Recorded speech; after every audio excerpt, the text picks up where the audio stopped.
आज की खास खबरें इस प्रकार हैं।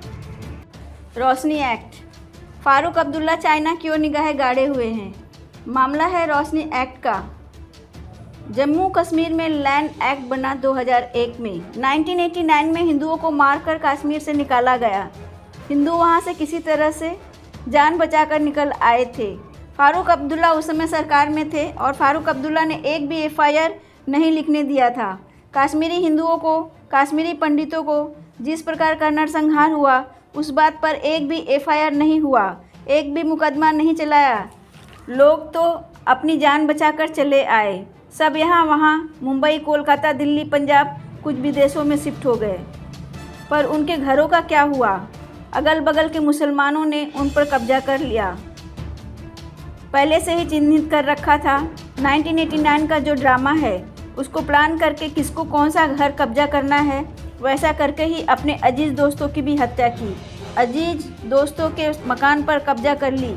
2001 में फारूक अब्दुल्ला ने नया कानून लेकर आया और नया कानून जम्मू कश्मीर की जिसके कब्जे में जो प्रॉपर्टी है, 1989 में जो लोग घर छोड़कर आ गए थे, 1990 में उन प्रॉपर्टी पर कब्जा हो गया था। 1990 में उस एक्ट में लिखा हुआ है।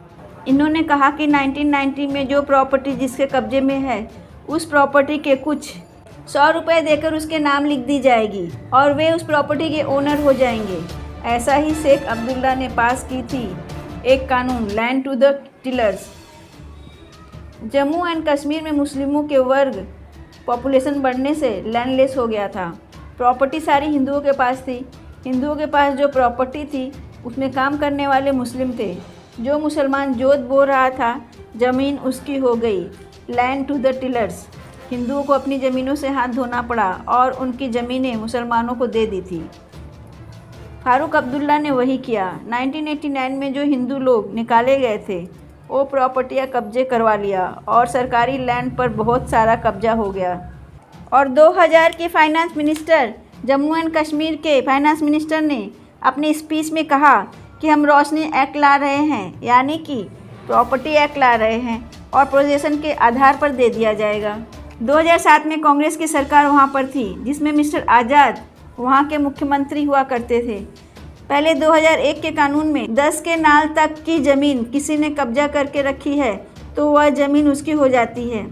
उनको 100 रुपयों की टोकन पर कैनाल जमा करनी होती थी। 2007 में मिस्टर आज़ाद ने वो 10 कैनाल को बढ़ाकर 100 कैनाल कर दिया, यानी कि कोई 100 कैनाल तक कब्जा करके बैठा है तो वो 100 रुपये पर कैनाल जमा करके दूसरे की प्रॉपर्टी को अपने नाम पर 100 रुपये की फ़ीस पर अपने नाम पर करवा सकता है। 2008 में PIL दाखिल हुई और 2014 में एक दूसरी PIL फाइल हुई, लेकिन उन PIL हम सब जानते हैं कि जम्मू कश्मीर का हाई कोर्ट जो बैठता है, हम सब जानते हैं कि किस प्रकार के ऑर्डर करता है और उसमें अपॉइंटमेंट कैसे होते रहे हैं। एडमिनिस्ट्रेटिव सर्विस से उठाकर वहाँ की सरकार को अधिकार होता था कि हाई कोर्ट का जज बना दे, तो अपने ही लोगों को शिफ्ट करके ठीक से वहाँ पर जुडिशरी बना दी।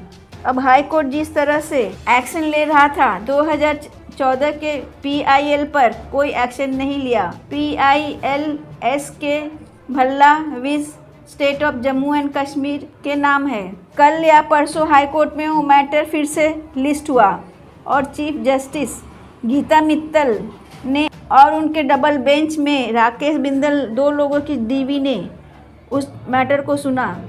सुनने के बाद उन्होंने कहा कि इट्स वेरी शॉकिंग, इतना बड़ा घोटाला, अप्रॉक्स 25,000 करोड़, ये तो वो अंदाज़ा है जिस पर कंप्लेंट्स आई है और सरकार की ज़मीन कब्जा कर ली।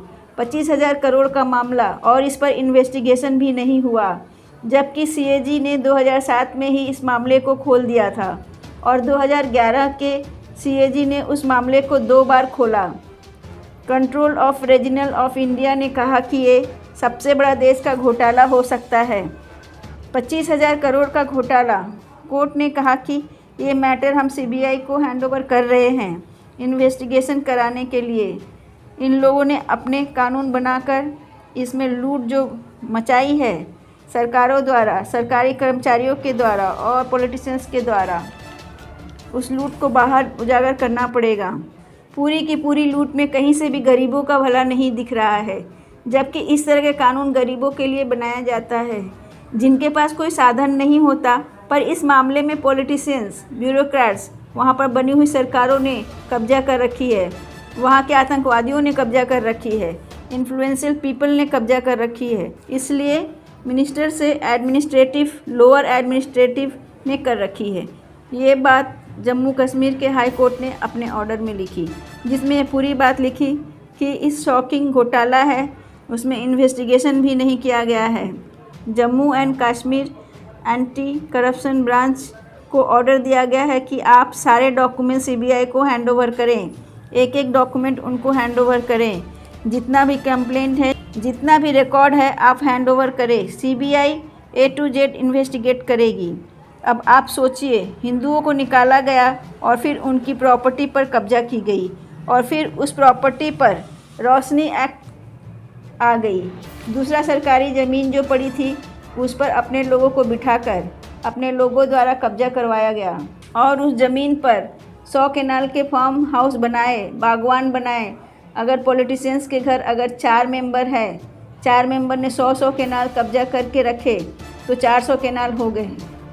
और ये ज़मीन 400 केनाल करने वाले, 100 केनाल लिखने वाले आपके मिस्टर आज़ाद, आकिब फारूक अब्दुल्ला अभी तक मार्च से छोड़े गए, स्टेटमेंट क्यों नहीं दिया?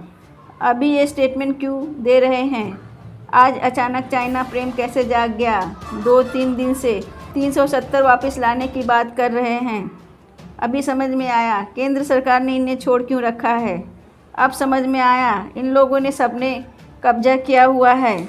ये लोग सारे रोशनी एक्ट में परमानेंट अंदर जाने वाले हैं। देश के सबसे बड़े ब्यूरोक्रेट और पॉलिटिशियंस का सबसे बड़ा घोटाला निकलने वाला है। इनमें से एक भी नहीं छूटने वाले। जम्मू कश्मीर की पूरी मशीनरी बदलने वाली है। जम्मू कश्मीर के आम आदमी को लूटकर, जम्मू कश्मीर को लूटकर जो इन्होंने अपने नाम प्रॉपर्टियां बनाई है वो सब कुछ सामने आने वाला है, क्योंकि इन्वेस्टिगेशन सीबीआई के पास जा चुका है। Corona total cases 78,15,363, death 1,18,007, recovered 70,16,046। आज के लिए इस वीडियो में इतना ही। देश विदेश की ताज़ा खबरों के लिए जुड़िए चक्रधारी शंखनाद से। हमारे इस चैनल को सब्सक्राइब करिए, लाइक करिए, शेयर करिए, कमेंट में जय हिंद लिखिए और बेल आइकन दबाना ना भूलें। वंदे मातरम।